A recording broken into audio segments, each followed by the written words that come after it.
A lot of motor powered tools contain brushed motors, and brushed motors require brushes, and they're these little carbon. This is a used brush. These are a new set of brushes.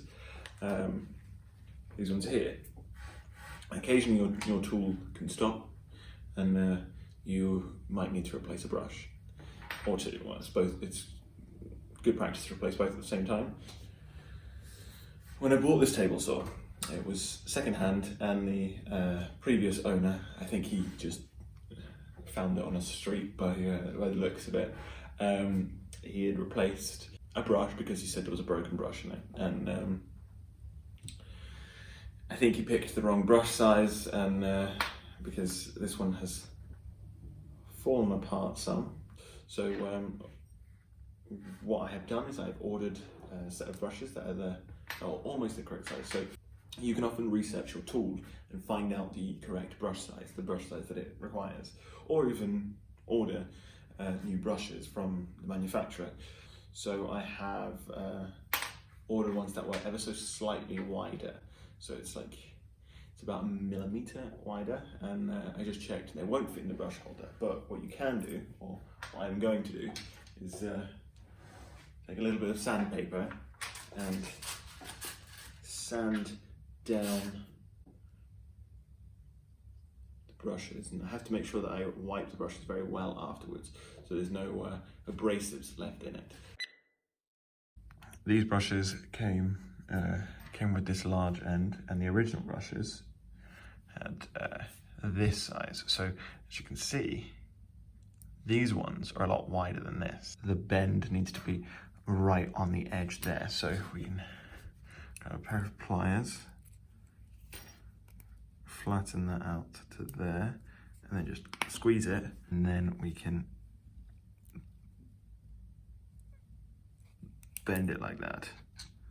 We can do the other side, and then we can tidy it up a little bit, but then we can see how that fits afterwards. Be good. So we're going to end up with this in the top. This method works for me, just bending them into place and slotting them in.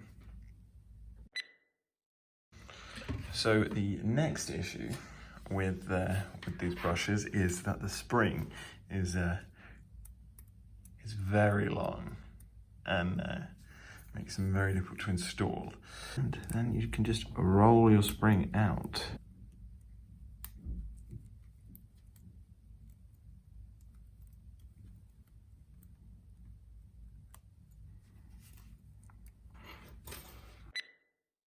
The tabs, the ears maybe, need to be cut to the correct length so they match the originals.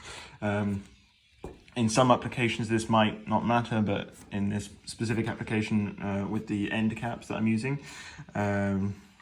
if they aren't, they end up, when tightening the end cap, they end up clamping, and you can see a little bit of that there. And then the brush, as it's worn away by the commutator, ends up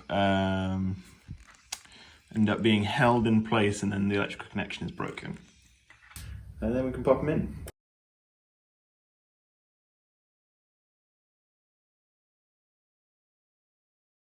You want to get our brush and take it into the hole.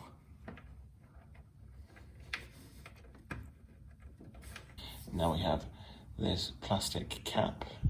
You can buy replacement ones of these if yours get fucked up, but this one's good enough.